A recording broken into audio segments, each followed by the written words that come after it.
Hello student. तो आज हम पढ़ेंगे सामान्य मूल्य और बाजार मूल्य में क्या अंतर है उसके बारे में डिटेल से पढ़ेंगे।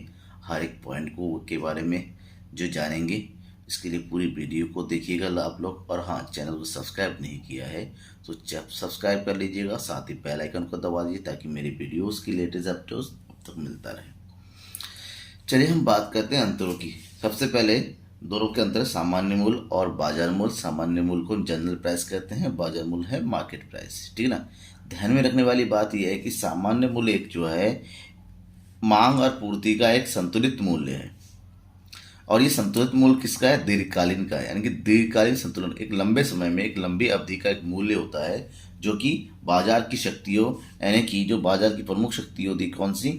मांग और पूर्ति। मांग और पूर्ति जिस बिंदु पर निर्धारित होती है, जिस बिंदु पर आपस में बराबर होती है, उसी बिंदु पर जो मूल्य का निर्धारण होता है उसे हम सामान्य मूल्य या संतुलित मूल्य कहते हैं। इसको दीर्घकालीन संतुलन मूल्य इसलिए कहते हैं क्योंकि अल्पकाल में इस मूल्य को परिवर्तित नहीं किया जा सकता। ये बहुत ज़्यादा जो है ऊपर नीचे नहीं होता है, ये स्थिर बना हुआ रहता है। ठीक है ना। बाजार मूल्य, बाजार मूल्य ऐसा मूल्य है जो अल्पकालीन संतुलन मूल्य कहलाता है, यानी कि अल्पकाल में संतुलित होता है। बाजार के बहुत ही कम समय में, अति अल्पकाल, एक दिन, एक घंटा, ठीक है ना, ऐसे समय में क्या होता है, ये परिवर्तित होता रहता है। हो सकता है हर कस्टमर के साथ कीमत कभी ऊपर नीचे होता रहे, तो ये बाजार मूल्य होता है। सामान्य मूल्य हमेशा स्थिर रहता है, यानी कि जब ये निर्धारित होता है इसमें, उसके बाद उसमें कोई परिवर्तन संभव नहीं हो पाता है। हर किसी को सामान्य मूल्य के अंतर्गत काम करना पड़ता है, जबकि बाजार मूल्य, ठीक है, जैसे कि मैंने ये बताया था, बाजार मूल्य जो है परिवर्तित होता रहता है कस्टमर के साथ, समय के साथ साथ, वस्तुओं की मात्रा के साथ साथ बाजार मूल्य में ऊपर नीचे होता रहता है। और ये विक्रेता और क्रेता के बीच में आपसी समझ के द्वारा तय होती है और हर पल में परिवर्तन होता रहता है। नेक्स्ट है, सामान्य मूल्य किन कारणों से प्रभावित होता है? सामान्य मूल्य हमेशा स्थिर कारणों से प्रभावित होता है। स्थिर कारण कौन कौन से हैं? पूर्ति को प्रभावित करने वाले कारक और मांग को प्रभावित करने वाले, जैसे उपभोक्ता की आय। उपभोक्ता की आय में परिवर्तन होता है तो उनकी मांग में बढ़ जाती है, मांग में वृद्धि होती है तो उधर पूर्ति में वृद्धि, तो ऐसे में अब वस्तु की कीमतें बढ़ जाती हैं। ठीक है ना। ध्यान में ये रखना है कि बस जो उपभोक्ता की आय है वो हर दिन नहीं बढ़ती रहती है, वो एक निश्चित समय के बाद बढ़ती है। तो यानी कि यहाँ पर क्या होता है, स्थिरता होती है आय में वृद्धि। जब आय में वृद्धि में स्थिरता होगी तो ऐसे में क्या है, जो सामान्य मूल्य में जो परिवर्तन होता है उसमें भी ये कम होगा। ठीक है ना।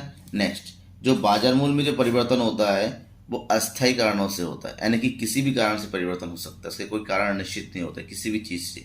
उपभोक्ता के व्यवहार से में नहीं है, उपभोक्ता की मांग से ज़्यादा प्रभावित होता है। ठीक है ना। नेक्स्ट है, एक चीज़ मैं बता दूं इंपॉर्टेंट क्या चीज़ है, कि सामान्य मूल्य एक काल्पनिक मूल्य है और बाजार मूल्य एक वास्तविक मूल्य है। मतलब क्या हुआ इसका? इसका मतलब ये हुआ कि काल्पनिक मूल्य ऐसा मूल्य होता है जो वास्तव में प्रचलित ही नहीं होती है, ये केवल बाजार में एक के नाम से, हवा से जो है मिला हुआ रहता है। जैसे हमने क्या किया, आलू कितने का हो सकता है? लगभग 20 रुपए किलो हो सकता है। तो हमने ये माना आलू जो है 20 रुपये, या तो उसके ऊपर होगा या नीचे होगा, तो सामान्य काल्पनिक मूल्य हुआ कि हमने इसमें कल्पना में कर लिया। वास्तविक मूल्य बाजार में वास्तव में प्रचलित होता है। जब हम बाजार में जाएंगे किसी चीज़ को परचेज करने के लिए, उसको खरीद के लेके आएंगे, जिस मूल्य पर खरीदेंगे वो बाजार मूल्य होता है।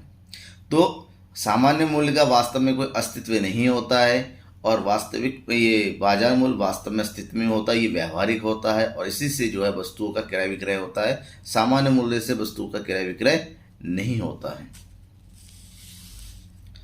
सामान्य मूल्य में पूर्ति पक्ष का अधिक प्रभाव होता है क्योंकि दीर्घकालीन समय होता है, लंबे समय में। यहाँ पर क्योंकि मांग और पूर्ति दोनों का ही प्रभाव होता है, लेकिन पूर्ति का प्रभाव मांग की तुलना में अधिक होता है क्योंकि दीर्घकाल में विक्रेता पूर्ति के में बदलाव कर सकते हैं, जबकि बाजार मूल्य में मांग और पूर्ति की तुलना में मांग का अधिक प्रभाव होता है क्योंकि दीर्घकाल में पूर्ति में संभव, अल्पकाल में पूर्ति में परिवर्तन संभव नहीं हो पाता है। अति अल्पकाल में तो बदल हो ही नहीं सकता। ठीक है ना। जैसे बाजार में अचानक मांग बढ़ गई और 1 घंटे के अंतर्गत सारी मांग बढ़ी है, तो अचानक विक्रेता कहाँ से इतना माल खरीद के लेके आएंगे? सप्लाई कर ही नहीं पाएंगे। तो ऐसे में बाजार मूल्य की तरफ हम देखें तो यहाँ पर मांग ज़्यादा जो है प्रभावित करता है, जबकि सामान्य मूल्य में देखें तो यहाँ पर पूर्ति पक्ष ज़्यादा प्रभाव करता है।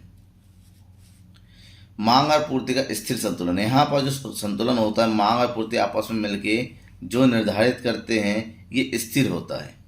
स्थिर होता है मतलब इसमें दोबारा परिवर्तन बहुत ही मुश्किल से हो पाता है, ठीक है ना, क्योंकि सामान्य मूल्य है, दीर्घकालीन अवधि में निर्धारित होता है, जबकि मांग और पूर्ति का अस्थिर संतुलन होता है। ये हर कस्टमर के साथ, हर समय के साथ, 1 घंटे में, 2 घंटे में, आधे घंटे में, 15 मिनट में ये परिवर्तित हो सकता है।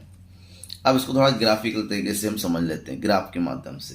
ध्यान में, जैसे कि मैंने बताया कि जो सामान्य मूल्य होता है एक स्थिर मूल्य होता है जिसमें परिवर्तन संभव नहीं होता है। ऐसे में अगर हम सामान्य मूल्य को दर्शाएंगे तो ये कुछ इस तरह से हो सकता है, लाइक दिस, सीधा, ठीक है ना।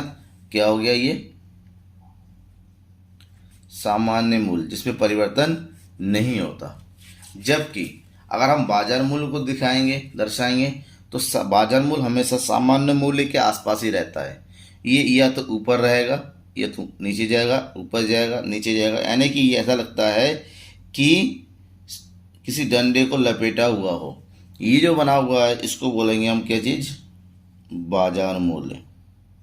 बाजार मूल्य हमेशा सामान्य मूल्य के ऊपर नीचे, थोड़ा सा ऊपर जाएगा या थोड़ा सा नीचे जाता है, उसी के आसपास घूमता रहता है, उसी को लेके ही ये आगे बढ़ता है। आशा करता हूँ आपको ये टॉपिक समझ में आया होगा। अगर समझ में आ गया तो ज़्यादा से ज़्यादा शेयर कीजिए अपने दोस्तों के बीच में ताकि उनको भी फ़ायदा मिले। Thank you.